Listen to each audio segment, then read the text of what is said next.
Bali, magandang araw ulit ano. Bali ngayon may gagawin tayong plasma cutter. So, yan yung brand. Work Zone Plasma Cutter Plasma 35. So, ang problema ng cutter na to, sabi nung nagdala dito, nawawala daw yung high frequency ano. So tingnan natin, pero sa tingin ko ginalaw na to kasi ito yun oh. Yan, ito yung board nya, ginalaw na yan. Tiningnan lang siguro kasi dito wala naman masyadong hinaw.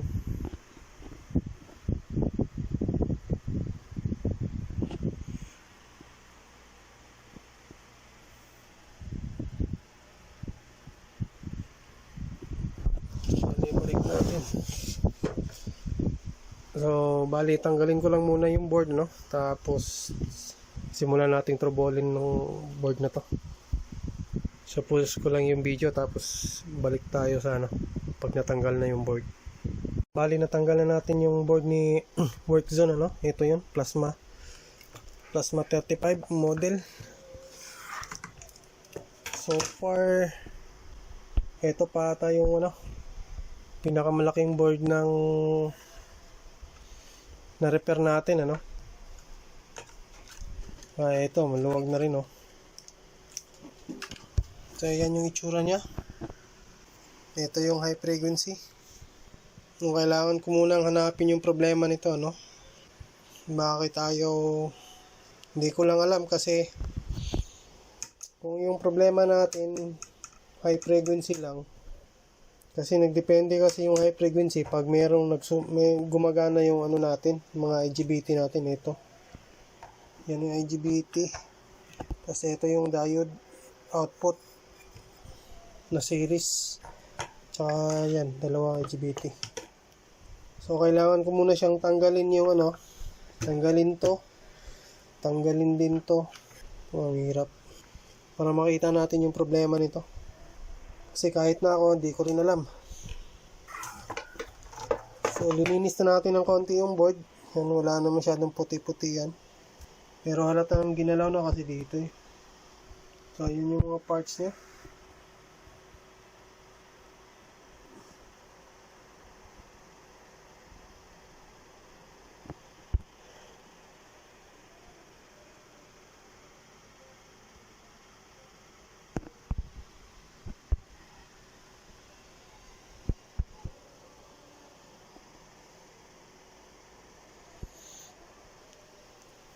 So, kailangan ko munang trobolin to, ano. So, baka hindi ko mapakita yung, ano, paano i-troubleshoot. Masyadong mataas yung, ano natin, microscope natin. Kailangan ko pang iangat yung microscope para, ano,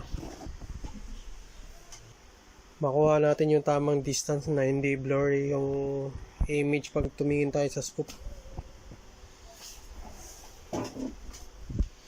Yan, tapos yan yung gamit natin, Hantek. Tapos ito yung board yun yan. Makita ko pala. Yan, ito yung board yun ito.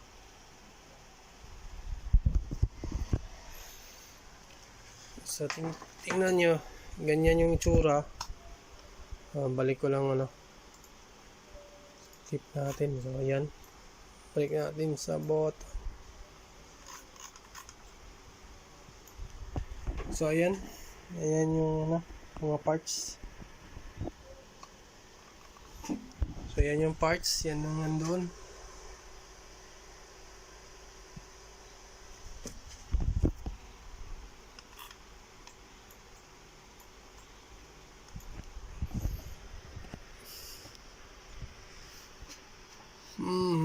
Tapos ito yung high frequency na yan, yan din yun. Yan. Kaso nakailalim to, ilagay natin sa top. Yan.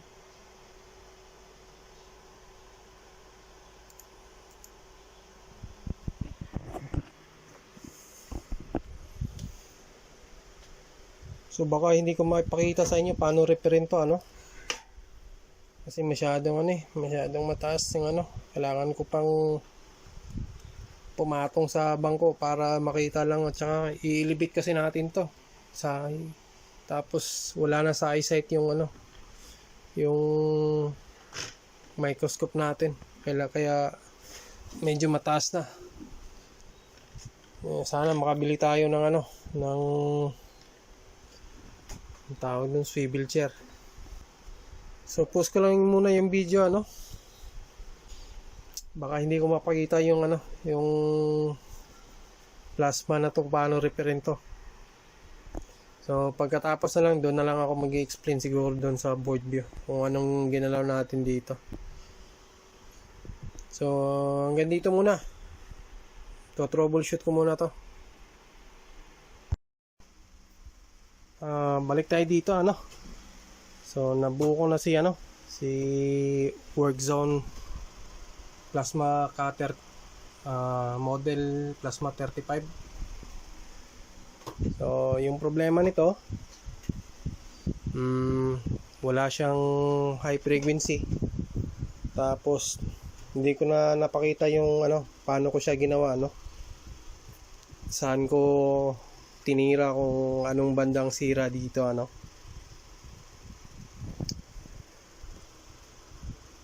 Pero pasensya na kasi hindi ko na masyadong pinakita yung ano, unit na to, paano ko ginawa. So ito yung loob niya, no. Pa-assemble na yan. So bali testing na lang natin doon sa labas para malaman natin kung magkakating ba talaga, no. So kung dati walang high frequency to, ngayon testing lang natin kung mag-o-on na ba yung frequency niya, yung high frequency niya. So saksak ko lang.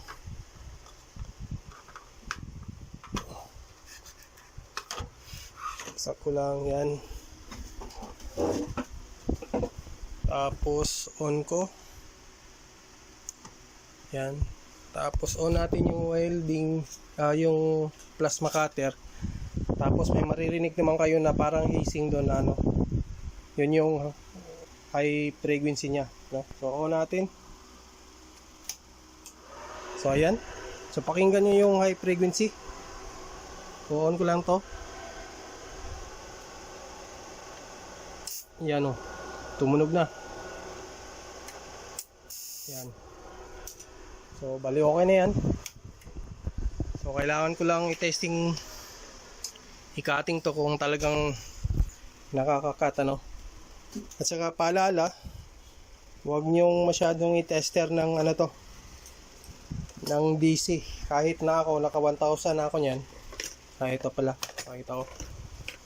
Yung bago nating tester na Sanwa, na second gen, no? So ginamit ko to kasi nung ginamit ko yung digital, na sinukat ko yung ilan yung masusukat nating output, bali ang nangyari sa digital natin, namamatay yung display, nawawala. Pag sinet mo ng DC, nawawala yung DC nya, namamatay. Pag sinet mo naman ng AC, ganun din, namamatay din, oh. So nung ginamit ko yung analog natin, sinet ko ng 1000 volts DC, alam nyo na nangyari sa tester. So hindi ko alam kung anong naging may problema ba sa unit na to o wala, kasi nasira yung tester natin. So kaya binalik ko si Sanwa din, original first generation na tester, yung kulay kulay itim, kasi yung bago kasi gray na yun. Yan.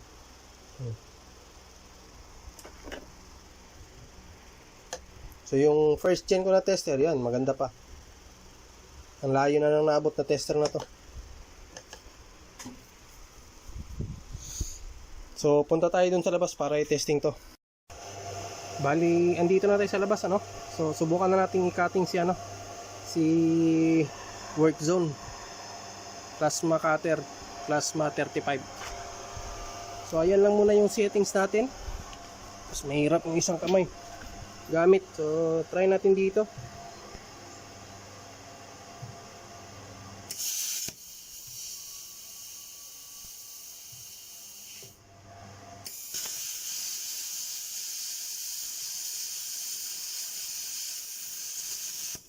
So ayan. Na. So bali okay na. So balik na lang tayo doon sa loob ano.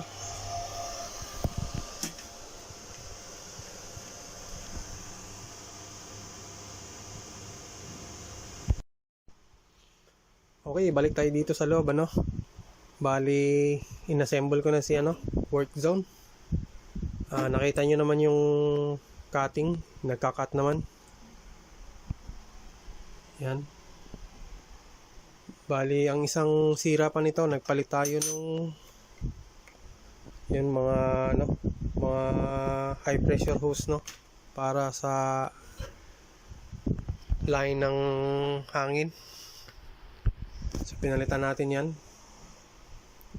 Tapos may sasabihin pala ako ano, kasi may isa tayong nag-comment doon sa ano natin, sa isang video natin na ang sinasabi ang pagkakatanda ko doon sa video na yon,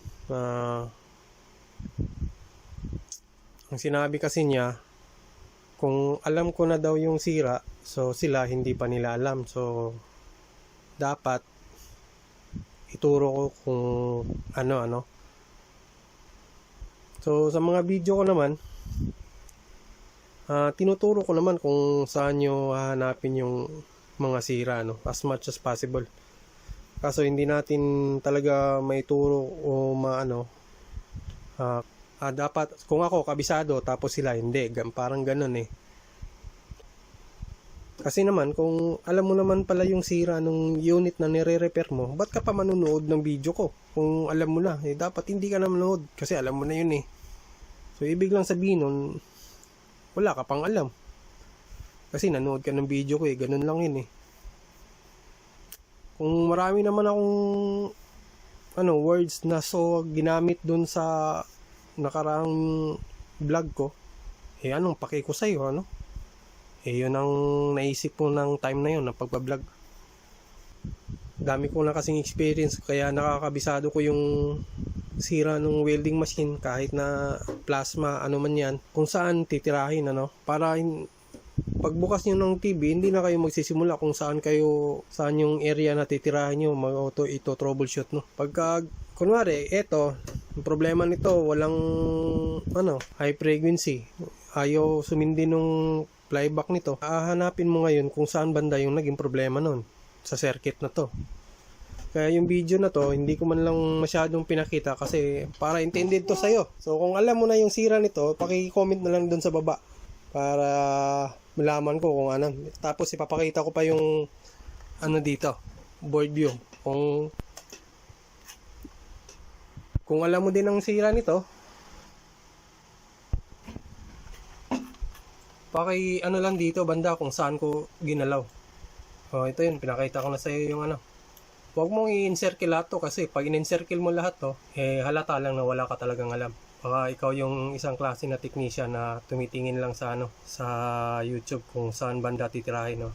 Para matuto kayong mag-repair ng ng kahit na anong klase ng electronic circuit, Mag-umpisa kayo sa pinaka-basic, marunong kayong maghanap kung saan yung isang connection papunta sa isang connection din. Yun yung hanapin niyo lang. Tutuntunin niyo lang yun hanggang saan umabot. Kung hindi niyo matuntun doon, magano ulit kayo ng iba dong area kung saan. Ganun ulit, tuntunin nyo ulit hanggang sa makuha nyo yung sira. Pag nakuha nyo na yun, pagdating ng isang unit na dumating sa inyo, ganun din ang sira. Alam mo na kung paano i-approach yun. Alam mo na kung saan yung sira na tutrobulin mo. So hindi ko na pababayin yung video kasi tapos naman to eh. So hanggang dito na lang kita-kita ulit tayo sa susunod na video. Tsaka maraming salamat na rin sa panonood.